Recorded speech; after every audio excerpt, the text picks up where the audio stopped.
Rewa 24 news में आपका स्वागत है। नमस्कार, मैं हूं विंदु।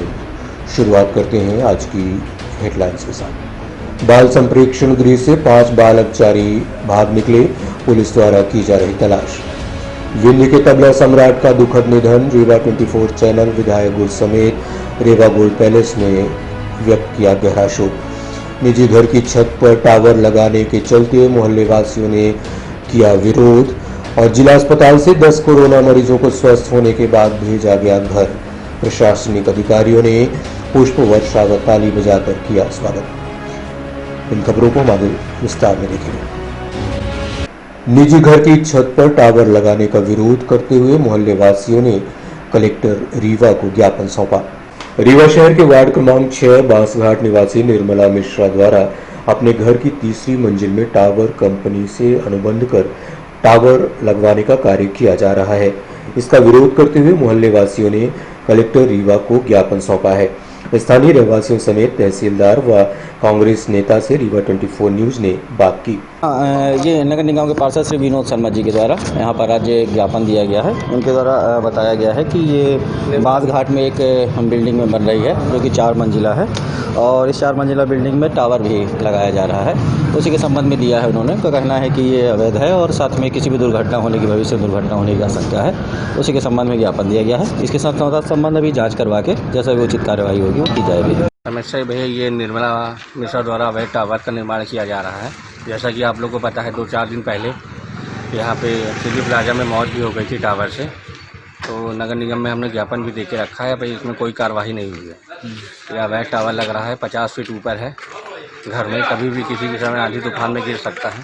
आपने ज्ञापन कहाँ दिया है? हमने नगर निगम में ज्ञापन दे के रखा है। आज कलेक्टर साहब से मिलने का समय दिया है। मेरा निवेदन इसको हटाने में आप लोग मदद करें, हम लोग सभी वार्डवासियों को। नगर निगम में क्या कहा अधिकारी? नगर निगम में आश्वासन दिए, अभी कुछ नहीं कर रहे हैं भैया, खाली आश्वासन दे के रखे हैं। हम लोग अभी अगर 1-2 दिन में कार्रवाई नहीं है तो कलेक्टर साहब के सामने।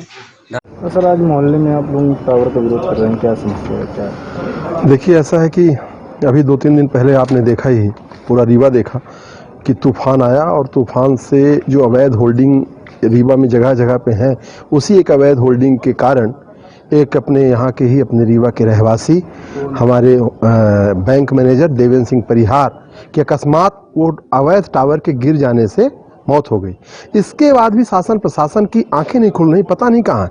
अभी हमारे इस मोहल्ले के रहवासियों ने बताया कि एक अवैध बिल्डिंग पे यहाँ भी एक 4 मंजिला ऊपर एक टावर लग रहा। मैं ये पूछना चाहता हूँ, ये टावर कहीं और अन्यत्र अब लगाओ। टावर, अवैध होल्डिंग, ये सब व्यापार यदि करना है तो ऐसी जगह में लगाओ जहाँ पे रहवासी ना हो, जहाँ पे जान माल सुरक्षित रहे। पता चला यदि ये टावर भी गिरा तो इसकी जिम्मेदारी कौन लेगा? जब यहाँ कोई मरेगा, कोई दुर्घटना घट जाएगी, उसकी हमेशा दुर्घटना घटने के बाद ही जागे, ऐसा नहीं है। Precautions is better then in cure. घटना के पहले भी जग जाओ तो अच्छी बात है। इन लोगों ने सब लोगों ने नगर निगम के पास भी गए, नगर निगम के इंजीनियरों से मिले, कमिश्नर तो मिल ही नहीं रहे। वो अपने आप को, जिस कमिश्नर को जनता की सेवा में होना चाहिए, तो कमिश्नर अपने आप को लॉकडाउन कर लिया, क्वारंटाइन है, क्या भगवान जाने। पर मैं आपके माध्यम से अभी कलेक्टर से भी मिलूंगा, यदि वो मिल लेते हैं, जनता से यदि मिलते हैं तो मैं मिलूंगा कि इस प्रकार के जो अवैध टावर हैं, अवैध होल्डिंग है, रीवा शहर को अवैध होल्डिंग मुक्त करो, अवैध टावर मुक्त करो, यही हमारी मांग है। और आप मौके पे देख रहे हो कि एक बहुमंजिला इमारत है, उस बिल्डिंग की भी परमिशन नहीं है और उसके ऊपर एक अवैध टावर लग रहा है। ये तो अच्छी बात नहीं, इसके लिए हम यहाँ हैं। जेपी सीमेंट मजदूर एकता यूनियन ने अपनी मांगों को लेकर जिला कलेक्टर को ज्ञापन दिया। रीवा जिला से जेपी सीमेंट कारखाने में कार्यरत श्रमिकों के साथ जेपी प्रबंधन द्वारा लगातार शोषण किया जा रहा है। इसके चलते श्रमिकों ने मार्च, अप्रैल, मई माह की वेतन देने, जो श्रमिक कार्यरत हैं उन्हें अतिरिक्त पैसे देने, जो श्रमिक लॉकडाउन के दौरान घर में बैठे हैं उनके परिवार के भरण पोषण की सुविधा देने समेत अन्य प्रमुख मांगों को लेकर कलेक्टर रीवा को ज्ञापन सौंपते हुए न्याय की गुहार लगाई। इस संबंध में हमने गिरिजेश सिंह सेंगर से बात की।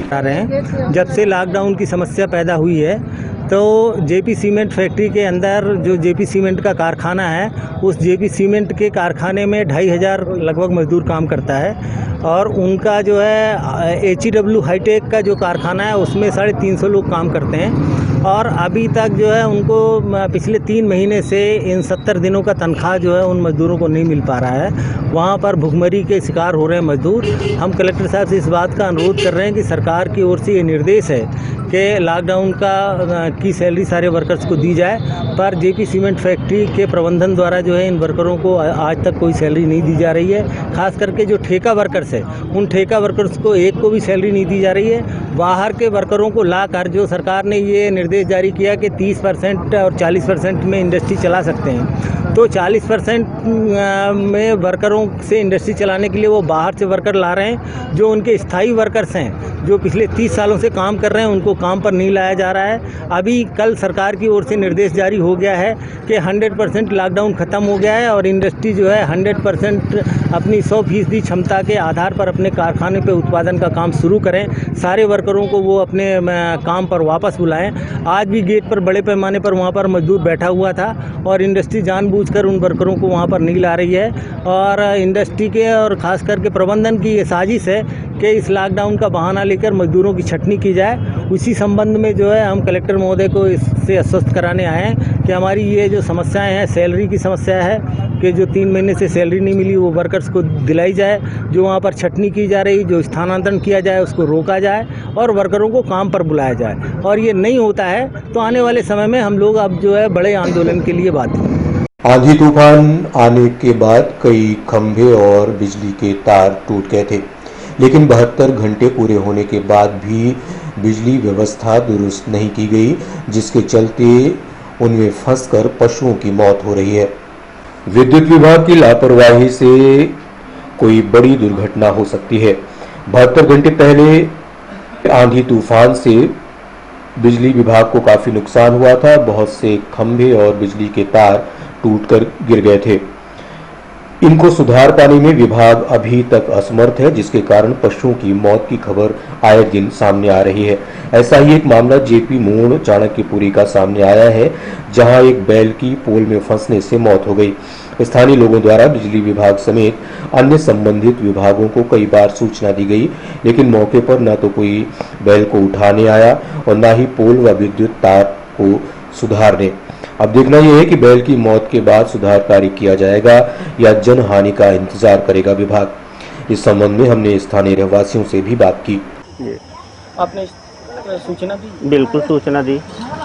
100 डायल में भी फ़ोन किया, पुलिस वाले भी आए और एमपीवी को भी सूचना दी। एमपीवी को तो कल परसों से ही सूचना है कि यहाँ पे तार टूटा हुआ है, पर एमपीवी के पास लोड इतना है कि अब किसका कहाँ देखें, और नगर निगम को भी सूचना दी तो अप्रैल में वैसे ले जा रहे हैं। कितने दिनों से तार टूटा हुआ? ये 2 दिन से, तूफान के दिन से। फिलहाल एक छोटा सा ब्रेक के बाद देखते रहिए रीवा 24 न्यूज। हड्डी जोड़ एवं रीढ़ रोग तथा स्त्री रोग एवं प्रसूति रोग का इलाज एक ही छत के नीचे। विघ्नहर्ता hospital and trauma centre, hotel landmark के पास, रतहरा, रीवा। डॉक्टर संतोष सोनी, पूर्व चिकित्सक, बॉम्बे हॉस्पिटल, मुंबई। हड्डी जोड़ एवं रीढ़ रोग विशेषज्ञ, छोटे चीरे एवं दूरबीन विधि द्वारा हाथ तथा पैर की हड्डियों का ऑपरेशन। गठियाबात, जटिल एवं बिगड़े हुए फ्रैक्चर का बेहतर इलाज करते हैं डॉक्टर संतोष सोनी। विघ्नहर्ता हॉस्पिटल ट्रॉमा सेंटर में ही स्त्री एवं प्रसूत रोग विशेषज्ञ डॉक्टर शैलजा सोनी भी उपलब्ध हैं, जिनकी देखरेख में नॉर्मल डिलीवरी, सिजेरियन ऑपरेशन एवं बच्चेदानी से संबंधित ऑपरेशन की बेहतर सुविधा। संतानहीन दंपत्ति तत्काल संपर्क करें। विघ्नहर्ता hospital and trauma centre, hotel landmark के पास, रतहरा, रीवा। सुविधाजनक एवं सफल इलाज हेतु आज ही संपर्क करें। विघ्नहर्ता hospital and trauma centre, hotel landmark के पास, रतहरा, रीवा। मोबाइल नंबर 7828781983 अथवा 8462956774 पर।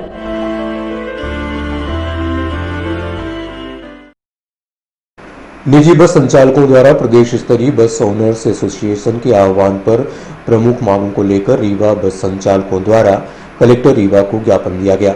22 मार्च से लॉकडाउन लागू होने के बाद मध्य प्रदेश समेत रीवा में भी यात्री बसों का संचालन पूरी तरह से बंद है, जिसके चलते बस संचालकों ने गाड़ी की किस्त, टैक्स, बीमा समेत अन्य करों की अदायगी में भारी समस्याओं को उनको सामना करना पड़ रहा है।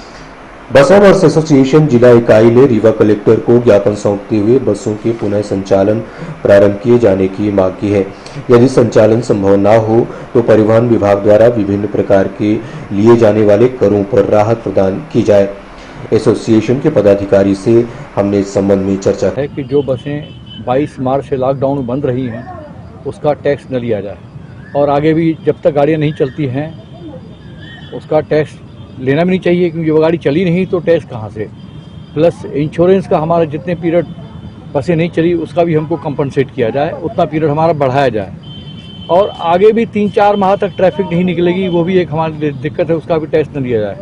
और प्लस 50 की जगह 100 मतलब 50% पैसेंजर बिठाने हैं, 50 की 25 बिठाने हैं, तो उसका कैसे निराकरण हो, उसका किराया कैसे हम लेंगे। 25 सीट में तो कुछ होना नहीं है, तो उसमें भी कुछ निराकरण हो जाए। कुछ पॉलिसी गवर्नमेंट की बननी चाहिए जिससे आगे ऑपरेटर हम गाड़ी चला सकें और इसको उसमें सूत्र सेवा में लिया जाए और उसको सार्वजनिक सेवा माना जाए, जिससे कि कल आने वाले जो ऑपरेटर की कठिनाइयाँ हैं, 35,000 बसें हैं एमपी में, तो हम लोग तो सब बिल्कुल आर्थिक रूप से ख़त्म हो जाएंगे। हम कर क्या पाएंगे, कुछ नहीं कर पाएंगे। गाड़ियाँ खड़ी हैं और जो हमारी इंस्टॉलमेंट है पर मंथ की गाड़ियों की जो फाइनेंस में है उसमें भी ब्याज न लिया जाए। जितने दिन गाड़ी हमारी बंद है, लॉकडाउन में रही हैं, उसका हमसे ब्याज न लिया जाए और बाकी हम किस्तें बाद में देंगे जो हमको टाइम दिया 6 महीने का गवर्नमेंट ने। तो इस तरीके से ये हमारी समस्याएं हैं और हमारा अभी कलेक्टर साहब जब ज्ञापन दिया है कि उसको सहानुभूतिपूर्वक मुख्यमंत्री जी तक हमारा संदेश पहुंचाया जाए, हमारा निवेदन पहुंचाया जाए कि जिससे ऑपरेटर आर्थिक रूप से मजबूत रहे और आगे भी सार्वजनिक रूप से यात्री वाहन चल सकें, लोगों की सेवा हो सके। यही हमारा उनसे ज्ञापन था। मेरा नाम कभी फिटनेस आगे बढ़ाया जाए, फिटनेस और फिटनेस भी, जैसे कि अभी फिटनेस ही खत्म है लॉकडाउन में, अब 3 महीने से फिटनेस, वो भी हमारा पीरियड का लॉस हो गया, उतना भी उस पीरियड को बढ़ाया जाए। हमारा उसकी जो डेट है, जितने दिन गाड़ी नहीं चली उसका डेट बढ़ाया जाए हमारा। हमारा नाम प्रहलाद सिंह, अध्यक्ष बस ओनर्स एसोसिएशन रीवा। और हमारे भाई ट्रक की टक्कर से बाइक सवार की मौत हो गई, ट्रक समेत चालक मौके से फरार हो गया। रीवा जिला अंतर्गत मोगल बाईपास के पास अज्ञात ट्रक चालक ने लापरवाही पूर्वक वाहन चलाते हुए बाइक सवार गंगा रावत निवासी गिरवारी थाना नई गढ़ी को सामने से ठोकर मार दी और मौके से फरार हो गया। टक्कर इतनी जोरदार थी कि मौके पर ही बाइक सवार पटवारी की मौत हो गई। स्थानीय लोगों की सूचना पर पहुंची पुलिस ने पंचनामा के बाद शव को पोस्टमार्टम के लिए भेज दिया है। वहीं आरोपी ट्रक चालक व वाहन की तलाश की जा रही है। फिलहाल एक छोटा सा ब्रेक के बाद देखते रहिए रीवा 24 न्यूज। विश्वास व शुद्धता का प्रतीक Varsha gold palace and diamond, Narendra Nagar, Amahiya road, near Bal Bharati school, Rewa.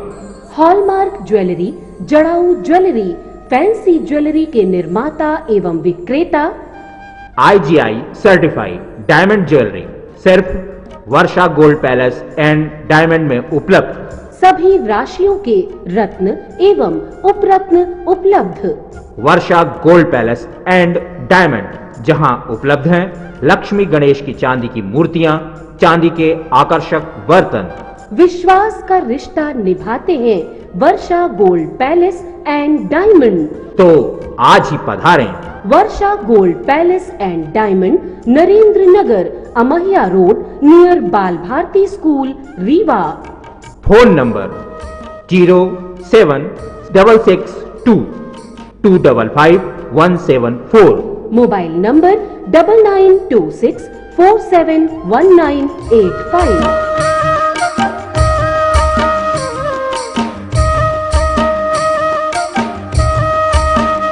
Rewa शहर स्थित बाल संप्रेक्षण गृह से 5 बाल अपचारी कमरे की खिड़की तोड़कर भाग निकले।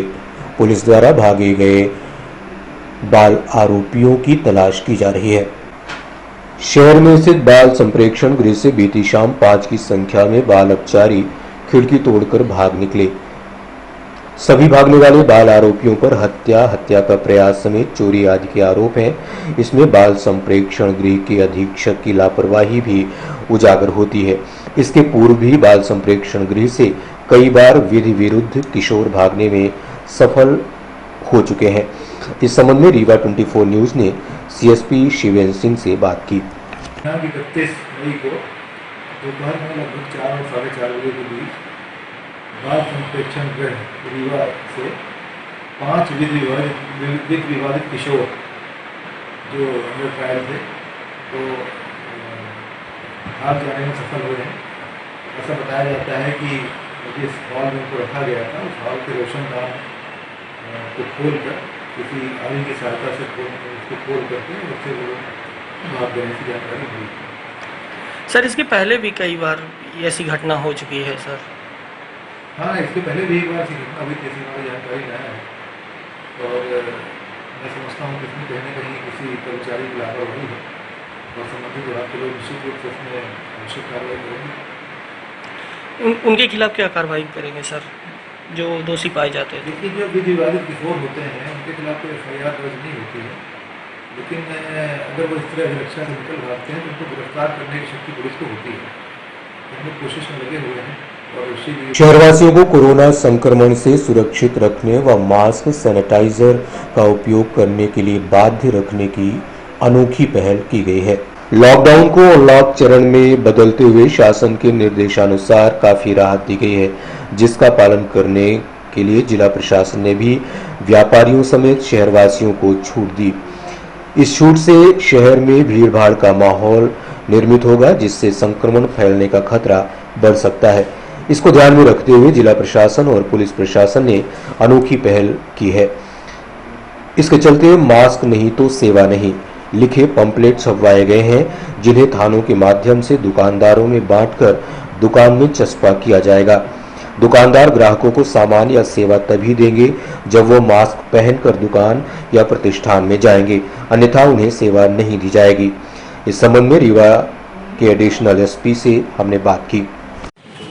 ये आज पंपलेट का लॉन्चिंग की है जो रीवा जिले की पब्लिक के लिए और सेवा प्रदाता सामान विक्रेता दुकानदारों के लिए था, जिसमें ADM मैडम, SDM साहिबा, हमारे CSP साहब, DSP ट्रैफिक, ये सभी लोग मौजूद थे। वरिष्ठ अधिकारी हमारे SP साहब के निर्देश पर इसका लॉन्च किया गया है आज, जिसका उद्देश्य है मास्क नहीं सेवा नहीं। इसके तहत ये पंपलेट जो हैं दुकानदारों को, सभी सेवा प्रदाताओं को वितरित किए जाएंगे और उनसे अपेक्षा की जाएगी कि वो इस अभियान का अगर सपोर्ट करते हैं तो पुलिस के दिए हुए नंबरों पर वो मैसेज करें, व्हाट्सएप करें, जिससे ये एक जागरूकता लोगों में आ जाए इस अभियान के तहत कि लोग ये समझ जाएं कि अगर मास्क नहीं लगाए हैं तो उनको सेवा नहीं मिलेंगी। मास्क ज़रूरी क्यों है, इस बारे में इस पंपलेट में बहुत सारा कुछ लिखा हुआ है, समझाया गया है कि ये किस तरह से कोरोना के इस वायरस से आपको बचा सकता है। 70 से 80% लोग केवल इसी मास्क को धारण करने से बच जाएंगे और बीमारियों से दूर रहेंगे। ऐसा कोरोना वायरस से ग्रसित और संदिग्ध मरीजों की हालत में सुधार व रिपोर्ट आने के बाद घर भेजने का सिलसिला जारी है। कोरोना वायरस संक्रमण से ग्रसित और संदिग्धों को उपचार के लिए संजय गांधी अस्पताल, आयुर्वेद कॉलेज, बिछिया अस्पताल समेत अन्य स्थानों पर रखा गया था। जो उपचार के उपरांत स्वस्थ हो गए हैं, उनकी रिपोर्ट के अनुसार घर भेजने का सिलसिला चल रहा है। इसी कड़ी में कुशाभाऊ ठाकरे जिला अस्पताल से 10 की संख्या में ठीक हुए मरीजों को उनके घर भेजा गया। इस दौरान मौके पर मौजूद रहकर Rewa commissioner doctor Ashok Bhargava, collector Basant Kurre, CMHO समेत अन्य अधिकारियों और कर्मचारियों ने पुष्प वर्षा कर व ताली बजाते हुए मरीजों का स्वागत कर उन्हें उनके गंतव्य को भेजा गया। इस संबंध में रीवा 24 न्यूज के प्रतिनिधि ने संभागीय कमिश्नर अशोक भार्गव और कलेक्टर बसंत कुर्रे समेत उपचार के द्वारा स्वस्थ हुए मरीजों से भी बात की। जब से प्रारंभ हुआ, रीवा जिले में शुरू से तैयारियां रही। प्रारंभ में रीवा जिले में कोई भी स्थानीय स्तर पर कोरोना से संक्रमित नहीं हुआ। जो भी संक्रमण इसमें आया ये बाहर से यहाँ पर आए। डॉक्टर सिंगल का जो था 3 लोग उसमें पॉजिटिव थे, वो सभी ठीक होकर अपने घर जा चुके हैं। इसके बाद जो माइग्रेंट लेबर्स का मूवमेंट हुआ उसमें काफ़ी लोग जो हमारे प्रवासी मजदूर हैं अलग अलग राज्यों में काम कर रहे हैं, ये लोग बसों से और ट्रेन से यहाँ पर आए। उनके लौटने वालों की जो संख्या है ये 60,000 से ऊपर है जो कि लौटे हैं, और कुछ जो है अपने साधनों से भी लौटे। तो इस तरह लगभग अगर हम पूरा अंदाज़ा लगाएं तो लगभग 70,000 लोग जो हैं वापस लौटे हैं। और अगर इसको हम तुलना करें जो हमारे पास जो पॉजिटिव केसेस आए हैं, टोटल 35 केस ही हमारे सामने आए और लगातार इनकी टेस्टिंग सैंपलिंग हो रही है। और 35 में से अब तक 22 लोग जो है स्वस्थ हो गए हैं, 13 लोग हमारे और अभी बचे हैं। लगातार उनका अच्छा इलाज हो रहा है। जो भी पेशेंट्स डिस्चार्ज हुए उनसे जो चर्चा हुई है, सभी ने बताया कि जो कोरोना को लेकर संक्रमित होने के पश्चात इलाज में डॉक्टरों ने बहुत मेहनत की, जितने भी पैरामेडिक्स थे उन्होंने बहुत मेहनत किया, और उसी का ये फल है कि इतने लोग यहाँ पर स्वस्थ होकर वापस अपने घरों की ओर लौट गए हैं। जो लोग बचे हैं शीघ्र ही वो भी स्वस्थ हो जाएंगे। और आज जो है 10 लोग डिस्चार्ज हुए हैं। रीवा संभाग में कोरोना वायरस को हम पूरी तरह से परास्त करने में कामयाब हो रहे हैं। अभी तक हमारे यहाँ पर 84 के करीब पॉजिटिव केसेस थे, जिसमें से 36 हमारे नेगेटिव होकर डिस्चार्ज हो चुके हैं। हमारी रिकवरी रेट जो है वो भी लगभग 60% है, और करीब 1,78,000 से अधिक प्रवासी मजदूर हमारे यहाँ आए थे। उसी के बाद से ये पॉजिटिव प्रकरणों का आना सिलसिला प्रारंभ हुआ।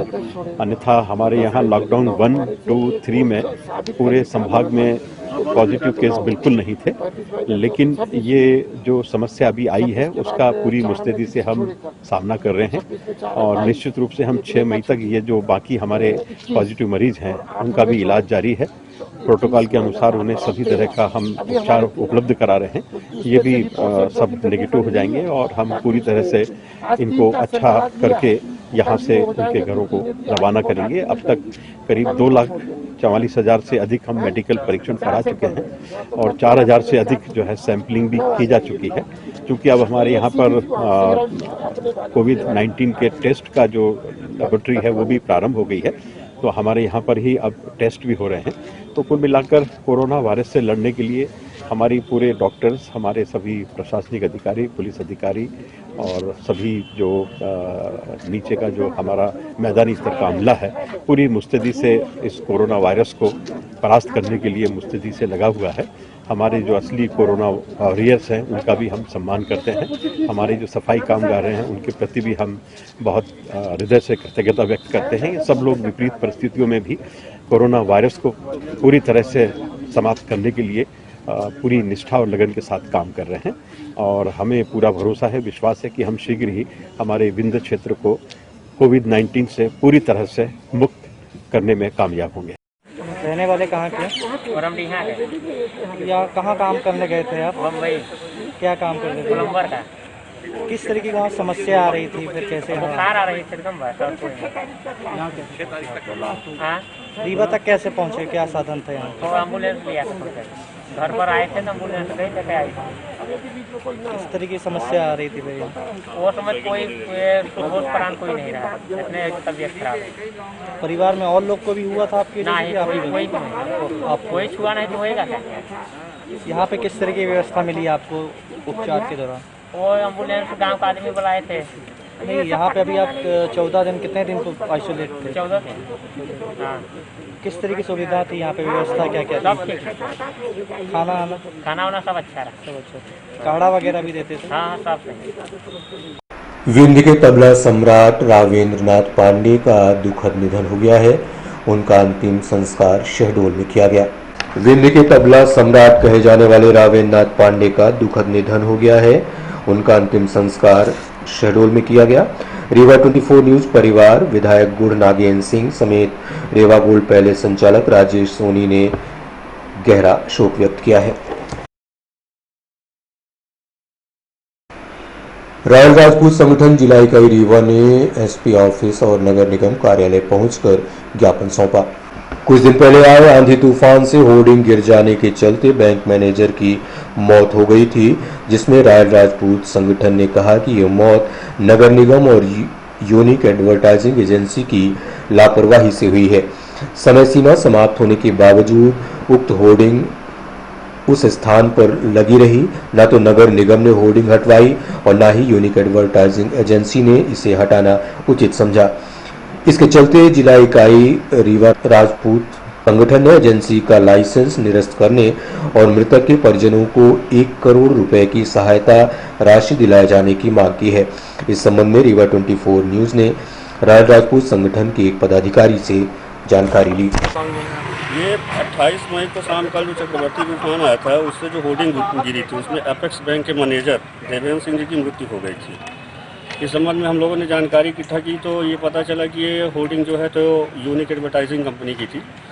तो नगर निगम ने ये जानकारी दी कि ये होर्डिंग अवैध है, उसकी समय सीमा समाप्त हो चुकी थी, फिर भी वो होर्डिंग लगाई जा चुकी थी, उनके खिलाफ से हटाई नहीं गई थी।